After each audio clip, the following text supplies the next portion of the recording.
Chapter 7. Aaron's staff becomes a serpent.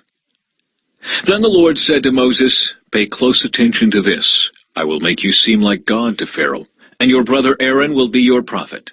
Tell Aaron everything I command you, and Aaron must command Pharaoh to let the people of Israel leave his country.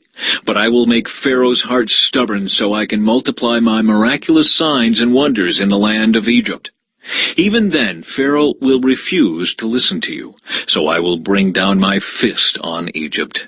Then I will rescue my forces, my people, the Israelites, from the land of Egypt with great acts of judgment. When I raise my powerful hand and bring out the Israelites, the Egyptians will know that I am the Lord." So Moses and Aaron did just as the Lord had commanded them. Moses was 80 years old, and Aaron was 83 when they made their demands to Pharaoh. Then the Lord said to Moses and Aaron, "Pharaoh will demand, 'Show me a miracle.' When he does this, say to Aaron, 'Take your staff and throw it down in front of Pharaoh, and it will become a serpent.'" So Moses and Aaron went to Pharaoh and did what the Lord had commanded them. Aaron threw down his staff before Pharaoh and his officials, and it became a serpent.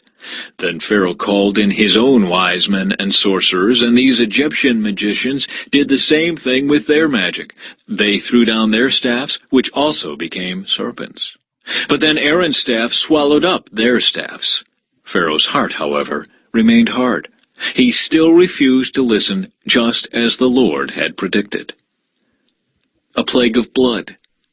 Then the Lord said to Moses, "Pharaoh's heart is stubborn, and he still refuses to let the people go.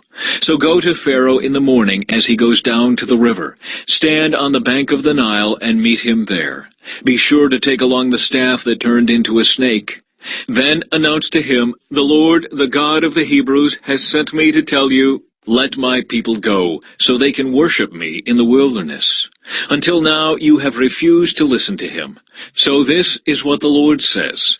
I will show you that I am the Lord. Look, I will strike the water of the Nile with this staff in my hand, and the river will turn to blood.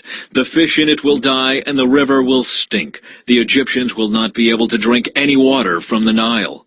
Then the Lord said to Moses, "Tell Aaron, take your staff and raise your hand over the waters of Egypt, all its rivers, canals, ponds, and all the reservoirs. Turn all the water to blood. Everywhere in Egypt the water will turn to blood, even the water stored in wooden bowls and stone pots."